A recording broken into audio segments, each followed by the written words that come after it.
Hey guys, what's up and welcome back to my channel. So today is going to be my 2017 brow tutorial and I'm going to show you guys how I get my brows from looking like this to this.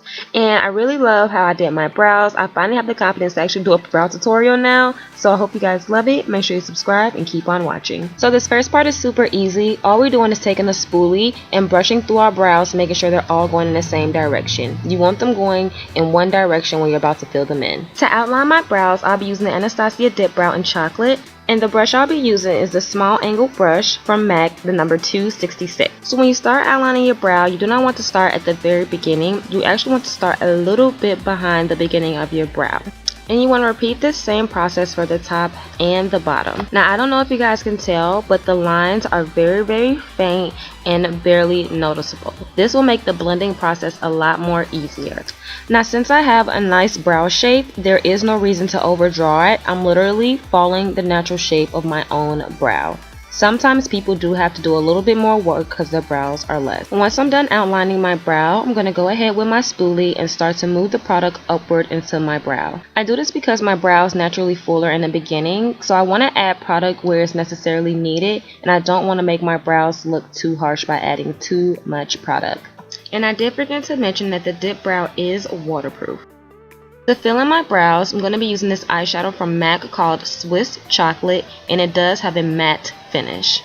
You're going to lightly go through your brow and fill in the gaps. So basically anywhere it looks like hair needs to be added. And then when I got towards the front of my brow, I started making the hairs go upward in an upward motion. And this is because I wanted to look as hair-like as possible. Basically, you're trying to get a natural brow. So just add product where it needs to be added.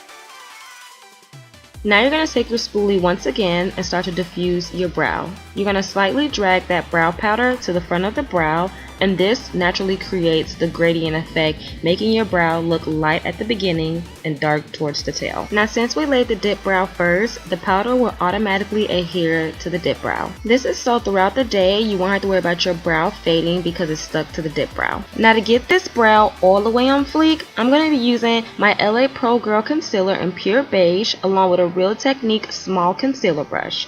And what I'm going to do, I'm going to outline the bottom of my brow following the natural shape. Once you follow the natural shape, you can start to pull down the rest of the excess product onto your lid. This will be helpful for when you decide to put on any eyeshadow.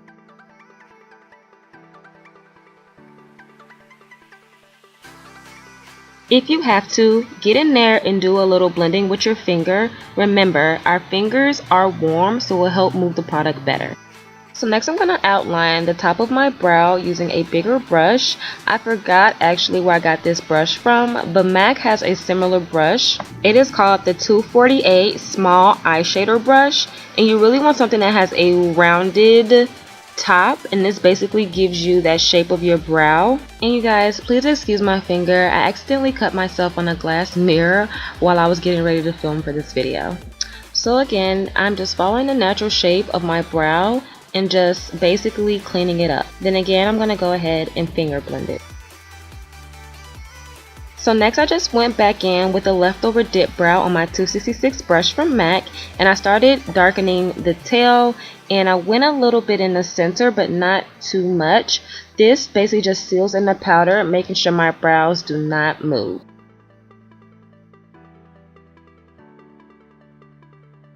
So next I'm just going to measure my brows, making sure they're completely even. You want to make sure that the beginning of the brow meets the inside part of your nose. Your arch should fall either through the center or outside your pupil, depending on how high or low you prefer your arch to be. And then the tail of your brow should end right outside your eyelid.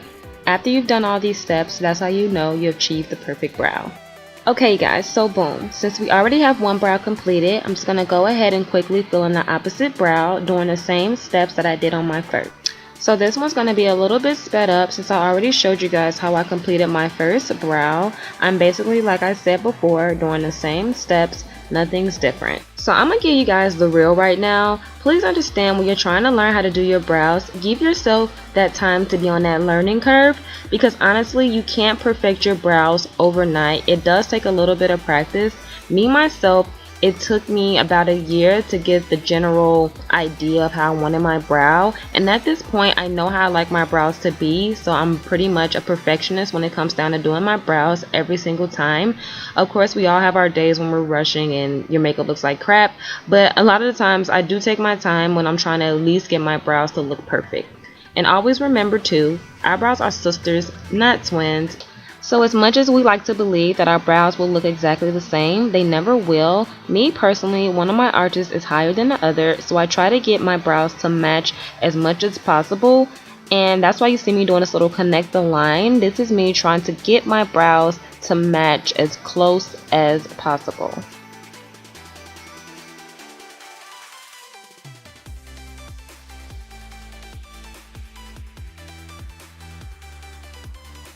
So I decided to use this Sonia Kashuk contouring brush. It was from like a gold collection or something like that. And I used it to basically help blend out the concealer around my lid and the top of my brow. This, oh my god, made my brows look so perfect. You don't necessarily need this exact brush, but it was part of a set, so it made it cheaper to use, to buy.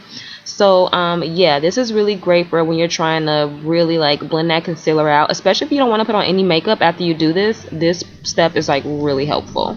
So at this point, I'm basically just cleaning up my brows, trying to perfect them just a little bit more, and this basically completes my brow tutorial. Yeah, so I'm just really just playing with my brows at this point. I just really want you guys to see like kind of the real of what I'm actually doing. So I hope you guys enjoyed this tutorial. Of course, make sure you always like, comment, and subscribe, and let me know if you guys like my brow tutorial. I really think it turned out pretty goddamn well myself. So love you guys, and can't wait to see you guys on my next video. Bye.